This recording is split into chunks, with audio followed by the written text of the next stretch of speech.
rigoler ou pas? Je ne vois pas. Ah. Je pense que c'est bon, non? Allez, on y va. Allez, on y va. C'est déjà chaud. Donc, qu'est-ce qu'on fait? Vous mettez assis comment? Non, ouais, pas de problème. Donc, bonjour à toutes et à tous. Je suis ravie en fait de vous accueillir pour cet atelier. Donc, on est dans un format atelier.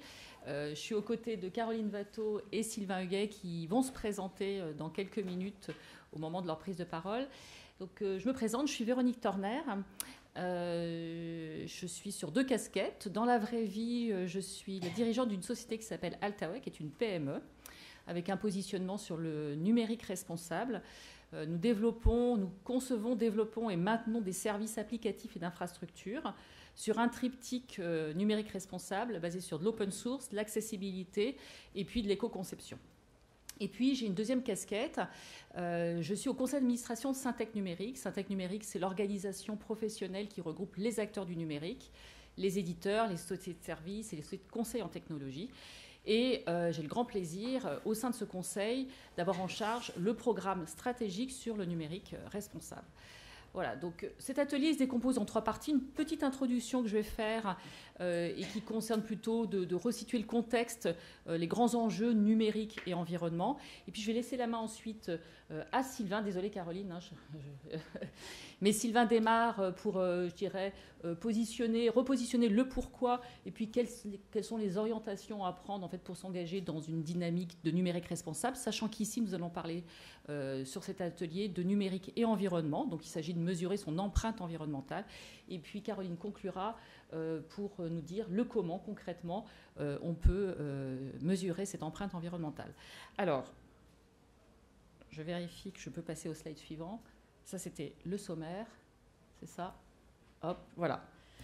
Et donc, en introduction, quels sont les grands enjeux numériques et environnement ?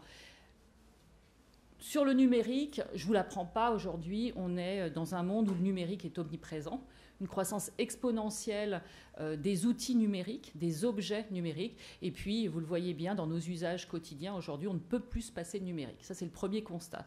Et puis, de l'autre côté, nous avons une urgence environnementale, une urgence climatique dont on parle beaucoup, mais plus largement d'une urgence environnementale. Et donc, quelle est la place du numérique dans tout ça ? Alors, il y a, je pense, 2 éléments par rapport à ce constat. Le premier, c'est que le numérique, comme toutes les industries, doit faire sa part. Et c'est une industrie polluante, on va revenir sur quelques chiffres, et elle doit aussi faire sa part, c'est-à-dire réduire son empreinte environnementale. Alors aujourd'hui, on a peu de chiffres quand même sur l'empreinte environnementale du numérique.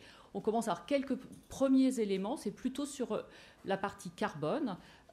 Et donc, on a une étude qui est sortie, je crois que c'était Shift Project qui avait fait cette étude, où aujourd'hui, l'empreinte carbone du numérique, ça pèse sur les gaz à effet de serre 3 à 4% des gaz à effet de serre émis dans le monde. Donc, le poids du numérique, c'est 3 à 4%. C'est un peu plus que le secteur, par exemple, du transport aérien.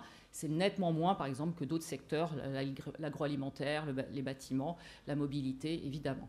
Néanmoins, ce chiffre-là était faible, mais si on le met en dynamique, on voit qu'il y a une trajectoire qui est en croissance, plutôt croissance exponentielle, puisque la consommation énergétique du numérique, elle augmente de 8 à 9% chaque année. Et donc, si on tire un peu le trait, on voit que rapidement, le chiffre, le poids dans les gaz à effet de serre du numérique pourrait atteindre des chiffres importants et dépasser un certain nombre d'industries. Donc, dès à présent, on doit prendre conscience, en fait, qu'on est une industrie polluante. Il y a les gaz à effet de serre, là où on parle vraiment du climat, mais il y a aussi d'autres domaines sur évidemment l'extraction de tous les matériaux dont on a besoin pour fabriquer des objets numériques. Et là, il y a un certain nombre de pollutions associées qu'il ne faut pas sous-estimer en fait. Et d'ailleurs, pour certains, c'est presque peut-être là où l'enjeu est le plus important dans le secteur du numérique par rapport aux gaz à effet de serre. Donc, vous voyez, un des premiers points, c'est que le numérique doit faire sa part, doit mesurer, être en capacité de réduire son empreinte environnementale. Mais je pense qu'on a un autre rôle à jouer sur le secteur du numérique, et c'est être un vrai levier pour les autres secteurs et les aider dans leur transition écologique. On est plusieurs aujourd'hui à le penser, hein, ça passe par la Commission européenne, ça passe par notre gouvernement aujourd'hui avec nos secrétaires d'État chargés du numérique qui fait passer un message très fort en disant qu'on ne pourra pas faire de transition écologique sans transition numérique. Et donc, notre secteur doit également se mobiliser pour innover et aider les autres activités sur cette feuille de route. Donc qu'est-ce qu'on fait par rapport à ça? Eh bien, notamment chez Syntec Numérique, puisque je vous ai dit en introduction, bien que nous avons un programme stratégique sur le numérique responsable, on a plusieurs actions en cours. Première action, c'est sensibiliser tous nos adhérents. Aujourd'hui, c'est 2000 adhérents, Syntec Numérique, 3/4 de petites entreprises qui sont aujourd'hui pas assujetties à de la réglementation. Et du coup, pour l'instant, le sujet de la thématique RSE n'est pas, je dirais, en première ligne pour ces sujets. Donc il faut les sensibiliser, les acculturer à la problématique et les aider à gagner en maturité. Le deuxième sujet, pour nous, en deuxième action, c'est gagner en maturité sur la mesure. Caroline et Sylvain vont revenir dessus. On est capable aujourd'hui de mesurer des choses assez correctement, mais il y a quand même tout un pan en fait qu'on ne sait pas bien mesurer. Aujourd'hui, on ne sait pas mesurer, par exemple, l'impact environnemental d'un service numérique, de bout en bout sur un cycle de vie complet. Donc ça, par rapport à d'autres secteurs, d'autres industries, on est un peu en retard. Caroline reviendra peut-être dessus. Il y a des enjeux autour des bases de données qui ne sont pas encore totalement consolidées au niveau de notre secteur et pas totalement partagées avec tous les secteurs. Donc sensibiliser, être en capacité d'avoir de la méthodologie, pouvoir mesurer, et puis travailler en commun avec tous les écosystèmes. Syntec Numérique regroupe un certain nombre d'acteurs, mais il y a énormément d'acteurs aujourd'hui qui travaillent sur le sujet du numérique et l'environnement. Et donc, on a un très gros projet. Je vous fais un petit scoop là. On va lancer une initiative d'ici la fin de l'année sous le nom de Planète Tech Care, qui sera une plateforme qui permettra de regrouper tous les acteurs de l'écosystème et où ils pourront partager un certain nombre de communs et qui bénéficieront à des acteurs qui se seront engagés auprès d'une charte et qui pourront bénéficier du programme à la fois d'information, de bonnes pratiques et certainement d'accompagnement aussi un peu plus personnalisé. Donc voilà pour l'introduction. Je laisse la main à Sylvain pour la première partie. Merci Véronique. Bonjour à toutes et à tous. Donc Sylvain Huguet, j'ai en charge un département qui s'appelle Numérique Responsable chez Econocom. Donc, Econocom, c'est une ESN qui accompagne les entreprises dans leur transformation digitale. Et donc j'appartiens à un département plus large qui est une business unit qui s'appelle Green Energy, qui accompagne les entreprises dans le financement de projets énergétiques et donc avec sa partie numérique que je représente pour accompagner nos clients vraiment dans l'étude de leur empreinte environnementale qui est un petit peu le thème de notre atelier. Donc si vous avez bien voté pour être à cet atelier, vous n'êtes pas trompé, c'est ce dont on va parler ensemble. Pour démarrer, ma partie va surtout être concentrée sur le pourquoi, comme vous a dit Véronique. Et le pourquoi, c'est d'essayer de voir pourquoi c'est maintenant qu'il faut le faire. J'anime des conférences à ProDurable depuis quelques années. Un petit peu autour de ce thème que on prend par différents prismes, mais en tout cas, on a depuis plusieurs années déjà amorcé le sujet auprès des entreprises. Comme ça a été dit dans l'introduction, aujourd'hui c'est un petit peu connu, méconnu par certaines. Certaines ont déjà bien avancé, d'autres se disent il faut que je m'y mette. En tout cas, aujourd'hui, je pense que les éléments sont réunis et l'actualité est quand même assez forte sur ce sujet. J'ai voulu l'illustrer pour démarrer par... Je vous ai retenu 3 éléments clés de l'actualité juste avant qu'on parte un petit peu en vacances tous. Hein, on en avait besoin cette année. La première, mais peut-être vous l'avez déjà vu et je pense aussi que vous êtes linké avec les mêmes informations que moi, mais voilà, j'ai voulu retenir cette mission d'information, donc le rapport de la mission d'information qui a été produit par le Sénat et qui a pour objectif de produire véritablement l'impact du digital en France. L'objectif, c'est qu'il puisse tracer un plan et puis mesurer dans le temps ce qui va pouvoir être amélioré. Avec différents axes qui sont assez déjà mis en place, avec une belle feuille de route. Une deuxième, c'est une étude, donc c'est l'étude INUM qui est sortie fin juin, qui a été faite par un collectif d'experts, notamment alimenté par un greenIT.fr, qui là aussi recense les impacts environnementaux des équipements numériques et les pistes que l'on peut mettre en place pour pouvoir améliorer ces éléments-là. Et puis une troisième, c'est la loi AGEC, contre l'anti-gaspillage, au niveau de l'économie circulaire aussi, qui fait que sur son article 13, qui a un tout petit peu bougé durant l'été, puisqu'on a commencé à y intégrer la notion de méthode et d'outils qu'a évoqué Véronique. Et ça, je laisserai Caroline plus détailler ce point-là vers la fin, puisqu'elle est concernée par ce sujet. Je vous affranchis de toute la présentation de tout ça. Je vous ai retenu les 3 points essentiels qui vont alimenter notre présentation. Allez-y, prenez les photos. Ouais. Les 3 points importants, c'est quoi? que j'ai retenus pour vous et par rapport à notre sujet. Le premier, c'est le fait que l'indicateur environnemental du numérique est demandé à être inscrit dans les rapports RSE des entreprises. Ça, c'est vraiment une avancée importante, parce que c'est la concrétisation et la conclusion des travaux que l'on mène pour les entreprises.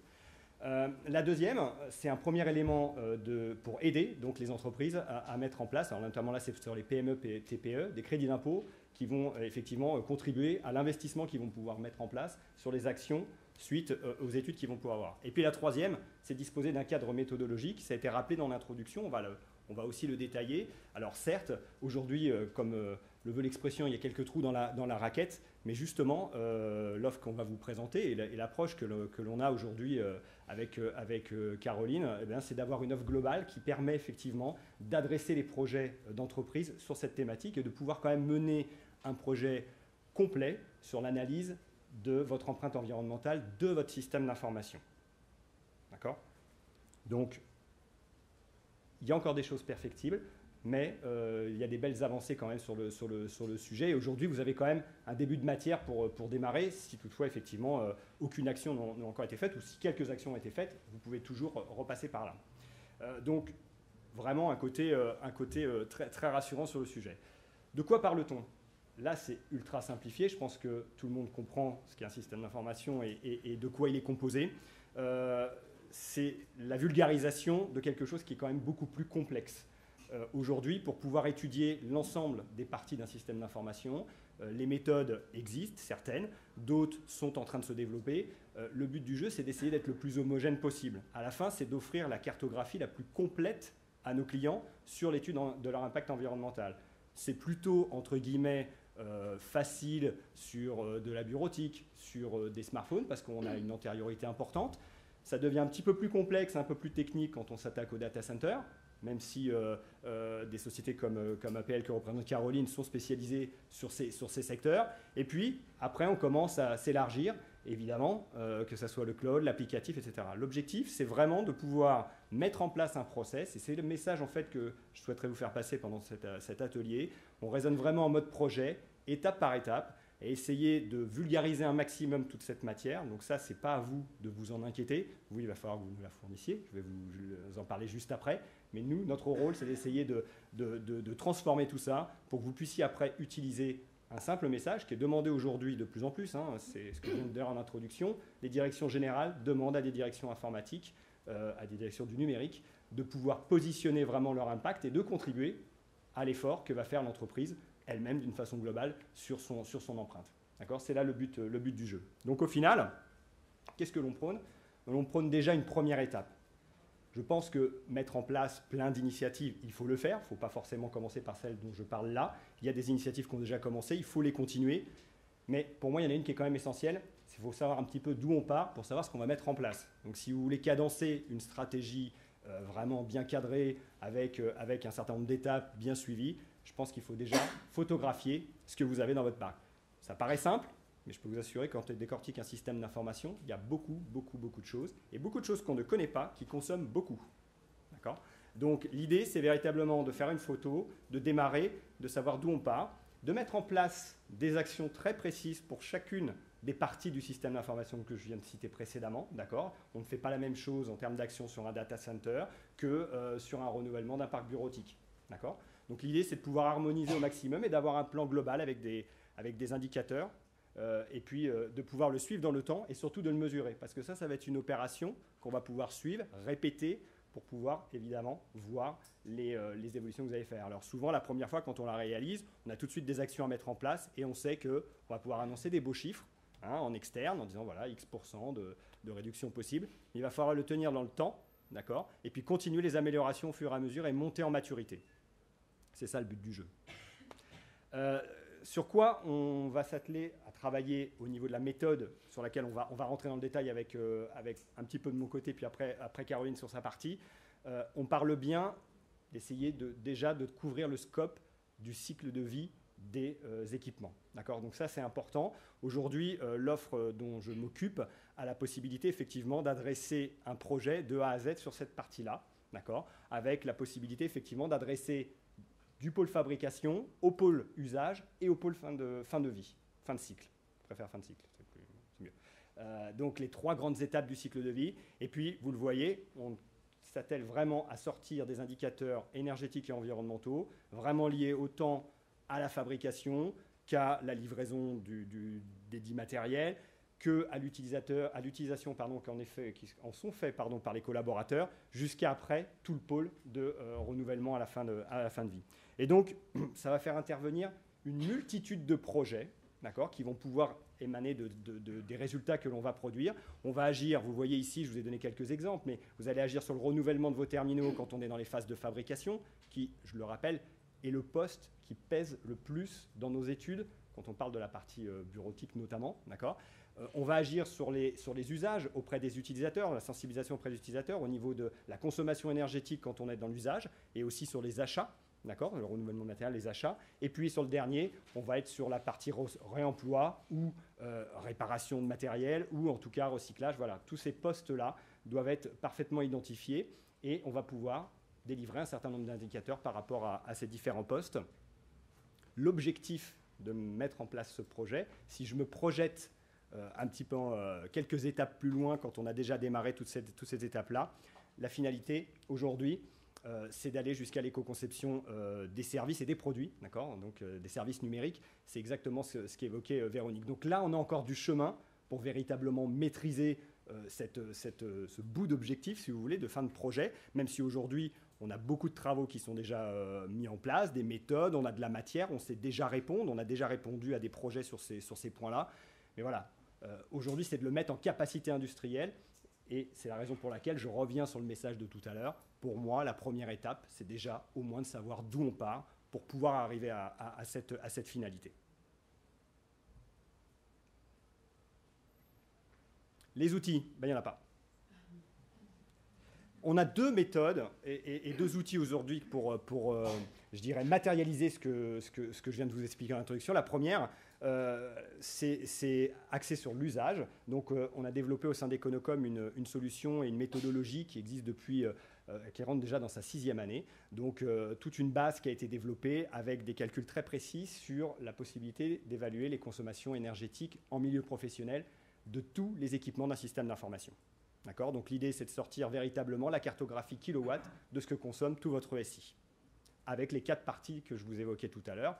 Hein, on peut avoir une entreprise avec tout un équipement bureautique, on peut avoir de l'infrastructure lourde, on peut être équipé aussi de data center, faire un peu de cloud, avoir pas mal également de la partie soft. Il faut être capable de pouvoir analyser l'ensemble de ces éléments-là.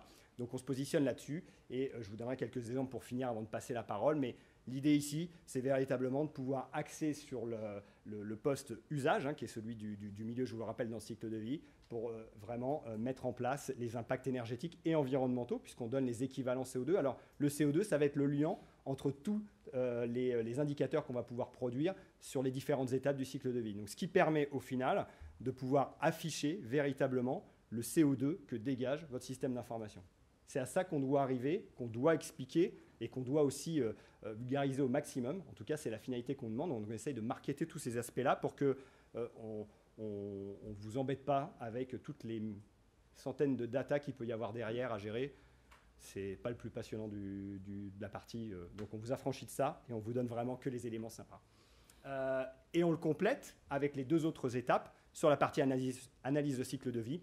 Et ça, Caroline va rentrer dans le détail de cette méthodologie. Quand vous additionnez les 2, eh bien, vous avez déjà un projet complet d'ACV, complète, sur tous les aspects aujourd'hui, à ma connaissance, énergétiques, environnementaux. On se fait un peu plaisir, mais voilà, à notre connaissance, c'est voilà, des travaux plutôt bien aboutis et déjà de nombreuses entreprises qui se sont engagées dans cette dynamique-là.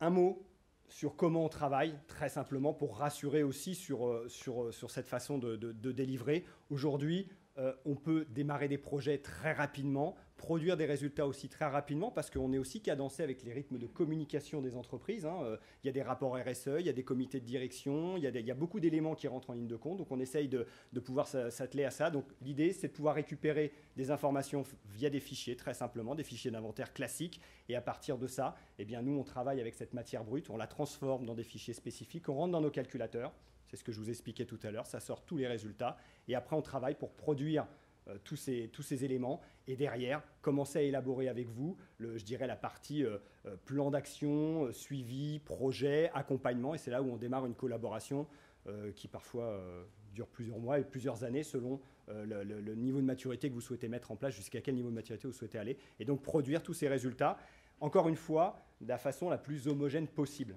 D'accord ? Pensez bien qu'entre les équipements et ce que l'on adresse en termes d'étapes dans le cycle de vie, on est sur à la base des choses complètement différentes. D'accord ? Donc c'est là aussi la force de cette approche, c'est de pouvoir être le plus concis et le plus homogène possible. Avant la transition sur la partie d'après, je voulais que vous gardiez en tête ce qu'on était capable de produire par rapport à tout ce que je vous ai évoqué. Voilà quelques exemples. C'est très simple, en 3 étapes. La première, qu'est-ce que l'on sort ? On va sortir, comme je vous l'ai dit tout à l'heure, des éléments, des indicateurs énergétiques, environnementaux. Ici, vous avez par exemple une répartition très succincte de quelques éléments avec leur consommation en kilowatts. Et puis voilà, vous avez tout de suite une classification qui nous permet d'agir sur les éléments qui sont les plus énergivores, par exemple. Ensuite, on met en place des bonnes pratiques. Les bonnes pratiques, surtout dans les premières études, il s'agit déjà de faire des actions assez simples qui ne nécessitent pas d'investissement encore pour les entreprises et qui immédiatement peuvent amener ce que vous avez sur la droite, c'est-à-dire des premières économies. Donc là, je dirais que ce dernier slide, il s'adresse essentiellement, alors évidemment aux directions du numérique qui sollicitent cette prestation, mais également aux directions RSE. Je n'ai pas demandé la répartition dans la salle pour ne pas perdre trop de temps, mais les directions RSE, voilà ce qu'on produit pour les directions RSE aujourd'hui qui peuvent être tout de suite pluguées dans les rapports ou dans les communications externes, sur les sites web, etc. Voilà, donc essayez d'avancer immédiatement du kilowatt, mais surtout du CO2 et de l'économie potentielle que l'on peut générer. Ça l'approche pour répondre à la question de cet atelier sur la première partie du pourquoi. Et puis, je vais passer la parole à Caroline pour vous expliquer le comment et comment ça se met en place tout ça. Merci Sylvain. Bonjour, donc, je m'appelle Caroline Watteau. Je suis en charge du département numérique responsable au sein d'APL Data Center, qui est un bureau d'ingénierie spécialisé dans les infrastructures numériques depuis 37 ans. Et j'ai aussi une casquette associative. Je suis secrétaire générale de l'Alliance Green IT, qui est une association qui regroupe les acteurs engagés pour un numérique éco-responsable. Et juste en transition de Sylvain, dans la salle, qui est en charge ou participe au projet RSE au sein de son organisation, lève la main. Donc, en bon responsable RSE, vous avez déjà traité la partie déplacement, la partie bâtiment, la partie RH, achat, et qui a traité la partie numérique dans son organisation. Donc il y en a quand même une certaine partie. Alors félicitations, c'est une très bonne initiative.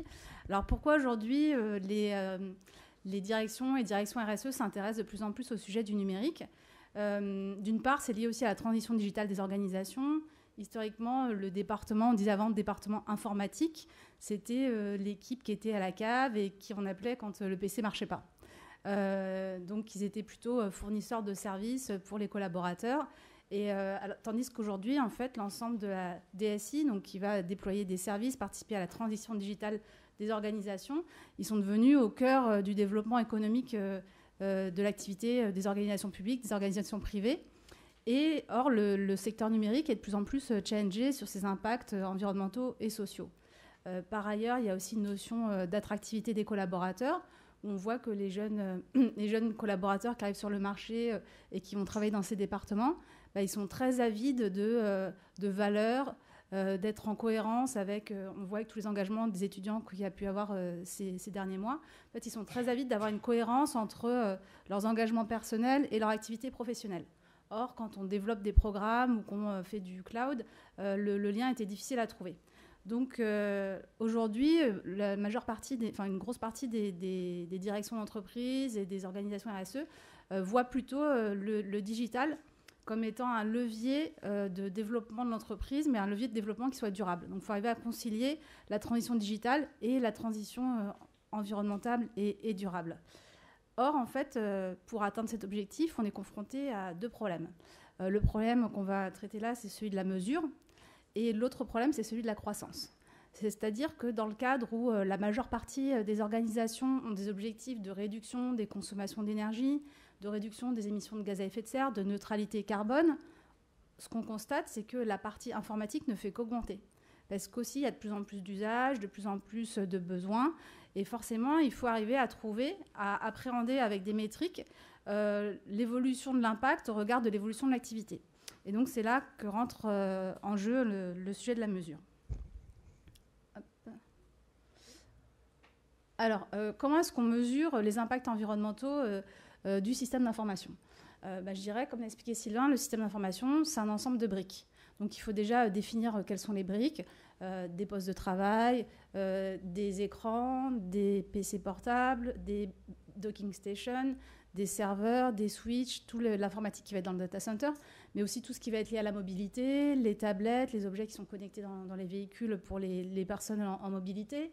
On va voir tout ce qui est lié à l'impression, de plus en plus les salles de visioconférence, etc. Donc le premier enjeu, c'est de voir de quoi parle-t-on en termes d'équipement.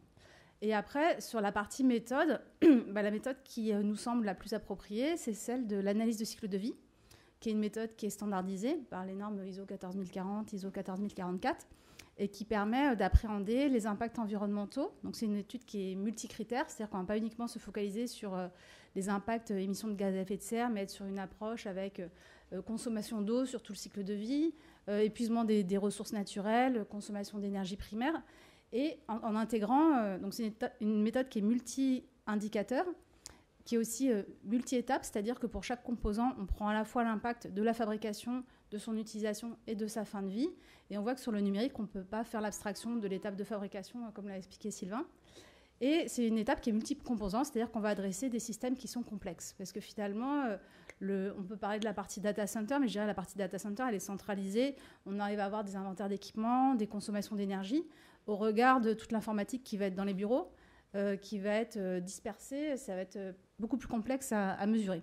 Donc la méthode d'analyse, ce que l'on préconise, c'est d'utiliser ce type de méthode qui permet après de faire du reporting en équivalent kilomètres parcourus, équivalent français, piscine pour l'eau. Voilà. Donc après, l'idée, c'est d'avoir des métriques qui soient compréhensibles et pour permettre une sensibilisation de l'ensemble des collaborateurs. Donc comment est-ce qu'on fait des analyses de cycle de vie ? Aujourd'hui, on a une grosse carence de données globales. Donc ce que l'on fait, c'est que soit on demande aux fournisseurs, HP, Dell, etc., de donner des fiches de déclaration environnementale de ces équipements. Donc parfois, ils le font, les périmètres ne sont pas homogènes, les données ne sont pas homogènes, les résultats ne sont pas homogènes. Donc en fait, ce que nous, on a choisi de faire, c'est de créer notre propre base de données. Et pour créer notre propre base de données, donc c'est des travaux de R&D qui sont initiés, qui représentent des centaines de jours d'investissement. En fait, on récupère des tonnes d'équipements, des smartphones, des tablettes, des docking stations, des switches, etc. Et en fait, on démonte tout. Et on démonte tout, on pèse chaque composant. Et ces composants, en fait, on sait qu'on a tant de circuits imprimés, tant de métal, tant de plastique. Et ça nous permet d'avoir un inventaire des composants qui nous permettent de reconstituer l'empreinte environnementale liée à la fabrication de ces équipements. Donc ça, c'est aussi ce qui nous garantit d'avoir, premièrement, des bases de données qui soient à jour et deuxièmement, qui soient homogènes parce que tous les équipements, les composants ont été évalués avec la même méthode. Donc dans ce cadre-là, on avait par exemple des équipements. Et aussi, c'est intéressant, c'est que parfois, si on a des équipements particuliers, par exemple, on a des entreprises du retail qui veulent qu'on analyse toute l'électronique qui est dans les magasins de grande distribution, parce que du coup, il y a aussi la digitalisation du magasin. Dans chaque petite étiquette où on affiche le prix, finalement, il y a une puce, etc. Donc, on peut aussi organiser des ateliers qui ont lieu chez les clients et ils nous fournissent des équipements et on fait participer les collaborateurs et du coup, eux aussi, ils voient à quoi ressemblent ces équipements finalement parce que quand on parle aux développeurs qui ont travaillé sur les architectures cloud et qu'on leur montre derrière physiquement à quoi ça correspond, c'est toujours un échange qui est très intéressant. Donc ça, c'est un travail pour avoir la base de données qui nous permet après de transformer les inventaires d'équipements en impact environnemental. Alors, une fois qu'on a cette base de données, l'inventaire, en fait, il est important de définir le périmètre sur lequel on va se porter l'étude. Donc, ça peut être uniquement sur certains équipements, familles d'équipements informatiques, PC, serveur, laptop, par exemple, caisse électronique pour les magasins, ou quand vous allez dans tous les magasins, maintenant, il y a une tablette spécifique pour prendre les commandes dans les restaurants, pour faire les paiements dans les boutiques de vente, etc. soit la partie data center. Donc là, ça va être des équipements qui vont servir au calcul, stockage ou transport de données. Le cloud, qui en fait est un décliné du data center, parce que le cloud est bien sûr hébergé dans des data centers. Par contre, l'unité fonctionnelle qu'on va étudier ne va pas forcément être la même. Les réseaux de télécommunications ou le système d'information dans son ensemble. Ça peut être aussi d'étudier l'impact d'une application, par exemple, regarder une vidéo sur Internet, faire un paiement en ligne, etc. Ou d'un usage qui est plutôt orienté utilisateur final. Je réserve un billet de train, je réserve mon badge pour la conférence ProDurable. Donc ça, c'est des exemples. Et ce qui nous permet, quand on se situe, comme l'a expliqué Sylvain, à l'échelle du système d'information, d'avoir derrière des métriques qui peuvent nous dire, voilà le système d'information, quelle est son empreinte carbone, c'est 3 tonnes, 30 tonnes, 300 tonnes d'équivalent CO2. Mais en contrepartie, voilà ce qui est produit et voilà à quoi sert ce système d'information. Donc c'est intéressant d'avoir ces métriques-là pour pouvoir suivre l'évolution de la croissance de la partie digitale des entreprises au regard de la croissance des impacts environnementaux et de s'assurer qu'on est dans une notion d'efficience. Donc si on se situe à l'échelle d'un service numérique, la méthode d'analyse de cycle de vie peut tout à fait s'appliquer à un service numérique, qui soit à usage grand public ou à usage professionnel. Et comment est-ce qu'on définit un service numérique? Déjà, il y a un point qui est très simple, c'est que c'est l'association de 3 tiers physiques, un smartphone, un data center et des réseaux. Par exemple, vous prenez une photo du slide, vous le mettez sur Twitter. Du coup, vous allez utiliser un petit peu votre téléphone, du CPU du téléphone. Après, vous allez transporter des kilos ou des kilo-octets sur les réseaux télécoms. Donc là, je ne sais pas si vous êtes en Wi-Fi ou en 3G ou en 4G. Et après, ces données, donc, elles vont être traitées dans le data center de Twitter ou autre, et donc elles vont consommer un petit peu de CPU, un petit peu de gigaoctets et un petit peu de bande passante. Donc en fait, on remonte de bout en bout le chemin des données et les différents équipements et la sollicitation pour laquelle ils sont, enfin la façon dont ils sont sollicités pour pouvoir délivrer le service. Et donc on transforme ça en équivalent émissions de gaz à effet de serre, consommation d'eau, épuisement des ressources naturelles ou consommation d'énergie primaire. Après, une fois qu'on a fait ce travail d'évaluation, effectivement, après, on peut compter pendant des années, faire plein de méthodes de calcul très compliquées. Finalement, le calcul, c'est un moyen, ce n'est pas une finalité. Donc, la finalité, c'est de réduire les impacts. Donc, pour réduire les impacts, en fait, on peut mettre en place une démarche d'éco-conception du service numérique à proprement parler. Donc, la méthode d'éco-conception, elle existe aussi depuis très longtemps. Elle est décrite dans la norme ISO 14062, donc il suffit juste de l'appliquer au service numérique. C'est de modéliser les impacts environnementaux avec une méthode d'analyse de cycle de vie, définir une unité fonctionnelle, intégrer les parties prenantes dans les actions d'amélioration et s'assurer de l'amélioration. Donc, une fois qu'on a fait cette photo, finalement, on peut initier une démarche de réduction des impacts. Alors, sur la partie éco-conception des services numériques, en fait, on est vraiment dans le concret. C'est un exemple d'une opération qui a été menée sur la région Occitanie où 30 entreprises ont été accompagnées dans des démarches d'éco-conception de leurs services numériques. Il y a un livre blanc qui est disponible sur le site internet greenconcept-innovation.fr, je crois. Et donc, on a évalué les services numériques sur le transport, sur la santé, dédiés au transport, à la santé, au bâtiment, à l'industrie, à l'énergie. On a évalué les impacts de ces services et aussi, dans certains cas, les externalités positives qu'ils pouvaient avoir. Et la bonne nouvelle, c'est que sur ces 30 cas pilotes, qui étaient pour la plupart des PME, des entreprises de moins de 250 personnes, on a réduit de 60% les impacts environnementaux. Et ça, c'est très important. Ça veut dire que dès qu'on commence à compter, en fait, on voit qu'il y a du gras à tous les étages. Il y a beaucoup de gras numériques qui consomment de l'énergie, qui consomment du stockage, qui consomment de la bande passante, et que pour un même service délivré, on peut diviser par 3. Et diviser par 3, c'est juste colossal. Si tous les services numériques étaient sur la même tendance, finalement, les 8% de croissance, ils seraient beaucoup plus restreints. Donc ça, c'est la bonne nouvelle. Après, comme l'a expliqué Sylvain, il y a beaucoup de travaux qui sont en cours pour enrichir les bases de données. Donc, c'est des travaux qu'on met en place dans le cadre de notre projet de R&D Négaoctet. On a aussi été sollicité par l'ADEME dans le cadre de l'article 13 de la loi AGEC pour définir les méthodes qui vont être utilisées pour évaluer les impacts environnementaux des réseaux de télécommunications.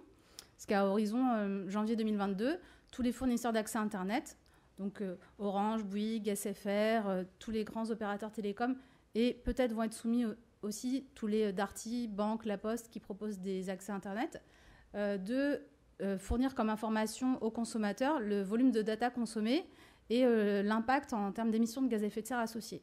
Donc pour faire tout ça, il y a une méthode qui va être la même pour tout le monde. Et donc nous, on a été sollicités pour définir cette méthode qui va être livrée en avril. De même, pas mal d'associations ou fédérations s'intéressent à des impacts environnementaux de sujets plus spécifiques. Il y a Score LCA, qui est une association qui publie des données d'analyse de cycle de vie, qui mène une étude sur l'impact environnemental des objets connectés qui sont en train aussi d'exploser et se disséminer sur l'ensemble du territoire. Voilà pour ma partie. Sylvain, je te laisse faire la conclusion. C'est ensemble, c'est simplement pour finir cet atelier. Perdre mon micro, s'il vous plaît. Oui, pardon. Je crois que j'ai la voix qui porte un peu, vous m'aviez entendu. Pour conclure cet atelier, voilà, donc on voulait vous gardiez à l'esprit un petit peu cette dernière planche qui matérialise vraiment l'offre que l'on mène ensemble avec APL Econocom sur tout ce qu'on vous a présenté pour vraiment accompagner les entreprises dans l'étude de l'impact environnemental de leur système d'information. Et voilà, en synthèse, alors c'est résumé en une slide de dizaines et de dizaines de slides que l'on fait dans des comités de restitution et eux-mêmes qui émanent de beaucoup de données à manipuler. Mais si on devait en retenir qu'une, ça serait celle-là, pour vous, notamment les directions RSE, de se dire, voilà, je suis capable très rapidement, de façon très synthétique, d'afficher, comme l'a précisé Caroline, le CO2 que génère mon système d'information, avec l'éclatement après sur les différentes divisions et tous les indicateurs qu'on vous a mis ici, du mètre cube d'eau, du mégajoule en énergie primaire, etc. Enfin, plein de choses très techniques, mais en tout cas qui donnent véritablement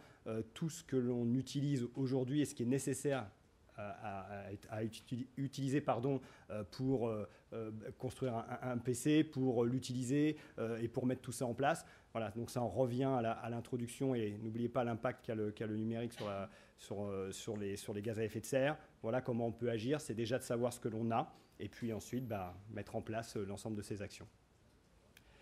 On est ouvert à vos questions maintenant, puisqu'on avait laissé un petit peu de temps. Oui.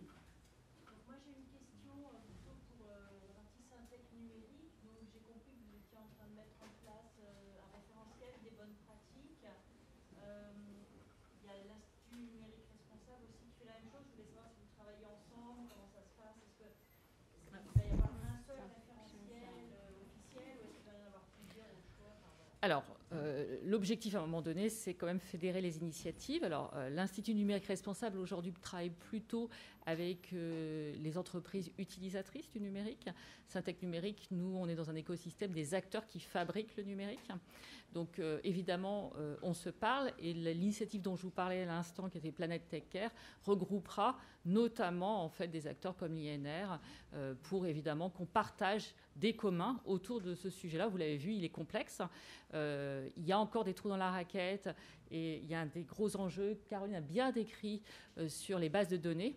Et donc, on doit à un moment donné se fédérer pour partager cette information, constituer des bases de données qui soient homogènes, si possible en open source, qui soient accessibles au plus grand nombre pour aider toutes les entreprises dans cette tâche. Mais tout ça, et en fait, c'est juste à un moment donné qu'on évolue sur des sphères d'entreprises qui ne sont pas forcément sur le même positionnement, mais on travaille bien évidemment ensemble.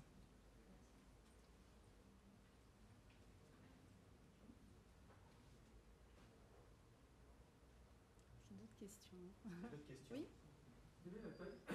Quelle est la taille des entreprises qui vous sollicitent aujourd'hui? La taille, la typologie en fait. Ouais. Je te laisse répondre. Il y a encore, je vais répondre deux fois, il y a encore quelques années, effectivement, il y avait des entreprises de taille importante, CAC, etc., qui ont pris de l'avance sur ces sujets-là, parce que aussi, de par la multiplicité de ce qu'ils pouvaient avoir et le volume, ça nécessitait d'engager beaucoup d'actions sur ce point-là.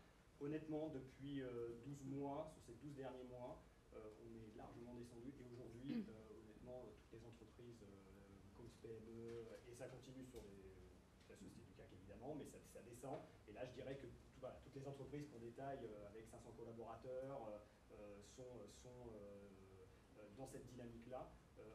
Vraiment, pour avoir fait un atelier sur un autre sujet l'année dernière, mais quand même autour un petit peu de cette thématique, j'avais déjà évoqué que les entreprises prenaient vraiment le sujet en vol. Je peux vous assurer qu'entre cette conférence et celle-ci, donc en 12 mois plus tard, ça s'est encore beaucoup accéléré.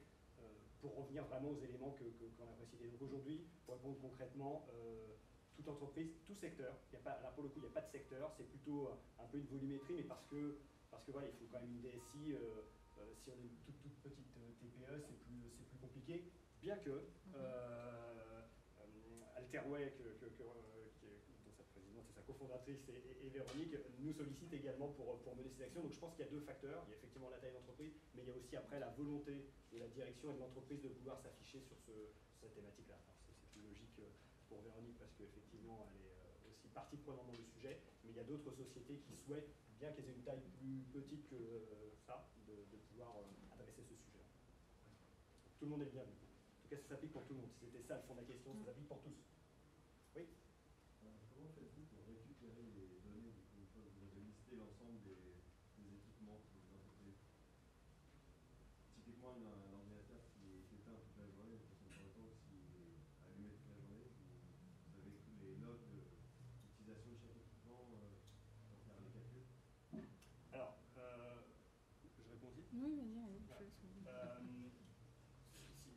Pour répondre concrètement à votre question, notre travail consiste à partir des éléments que vous nous communiquez, donc qui sont vos inventaires de parc, de pouvoir estimer, on estime les consommations. Il n'y a donc pas d'outils qui sont dans une première étape. Il n'y a pas d'outils installés pour aller faire du tracking de consommation en temps réel. Donc l'idée des méthodes qu'on vous a présentées, c'est déjà dans les éléments que vous nous communiquez, de vous dire, voilà, cet asset, ce PC par exemple, consomme tant, ça on en est sûr. Et après on applique des usages qui sont pratiqués en entreprise. Donc on sait définir qu'un PC sur une plage de 8 heures va être utilisé en mode intensif tant d'heures, en mode veille tant d'heures et en mode off tant d'heures. D'accord ? Et partant de tous ces principes-là, c'est comme ça qu'on a été bâti notre calculateur. On sort le kilowatt consommé par an ou par mois d'un PC pour un usage.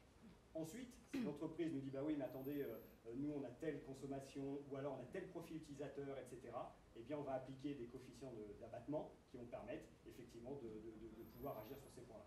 Ensuite, on complète dans un deuxième temps. Une fois qu'on a fait toute cette analyse et tout ce travail-là, on commence dans le plan d'action, il peut y en avoir une, de mettre en place un outil de power management, voilà, chercher son nom, pour aller faire du tracking. C'était ça votre question ? Ouais. Et je complète sur la partie data center cloud, en fait, où il y a une métrologie qui est déployée, qui est beaucoup plus spécifique que celle qu'on peut avoir dans le bâtiment, où il y a un compteur derrière chaque PC. Mais du coup, on peut, par exemple, des clients qui nous disent les rangées ou les baies B3, B4, B5, elles sont dédiées au cloud privé. Donc, du coup, on reprend les reportings énergétiques de ces équipements-là, plus le coefficient de performance énergétique du data center. Mais du coup, sur la partie data center ou cloud, on a vraiment, les architectures font que on a un comptage qui est plus fin que dans le bâtiment. Et après, l'objectif, c'est pas non plus de rajouter de l'électronique pour compter, voilà. L'idée il faut qu'on puisse, sur cette première photo, elle est très importante. Il ne faut pas qu'on se trompe parce qu'évidemment, vous allez mettre votre plan d'action derrière. Et si l'année d'après, on refait une étude et on dit, ah bah non, on a oublié une partie, tout chouette s'écroule. Donc, on essaye d'être le plus, tout de suite dans le vrai. Mais ça reste, quoi qu'il arrive, des estimations. Gardez ça à l'esprit. Ça ne veut pas dire qu'on est à côté. Aujourd'hui, on a un recul de plusieurs années sur ces sujets-là, avec de plusieurs cas clients. Les méthodes n'ont pas été remises en cause. Je n'ai aucun client qui m'a dit, attendez, en fait, ça n'a pas de sens, ou on n'y est pas du tout. Et en plus, on peut recouper nos méthodes et nos résultats avec ces fameux outils. Et on est tout à fait cohérent, donc pas d'inquiétude. Oui. Est-ce que vous arrivez à mesurer de manière pertinente le cloud de Google, de Microsoft? Parce qu'aujourd'hui, on passe beaucoup on externalise beaucoup les clouds et on ne peut pas mesurer directement. Donc, est-ce que c'est des choses qui sont pertinentes, sachant qu'ils ont aussi des actions de développement durable, ces entreprises? Il y a une autre question? Je vais répondre. Alors, oui, alors effectivement, sur la partie cloud privé, le client en général a une bonne maîtrise de son environnement, son architecture, des équipements qui sont déployés.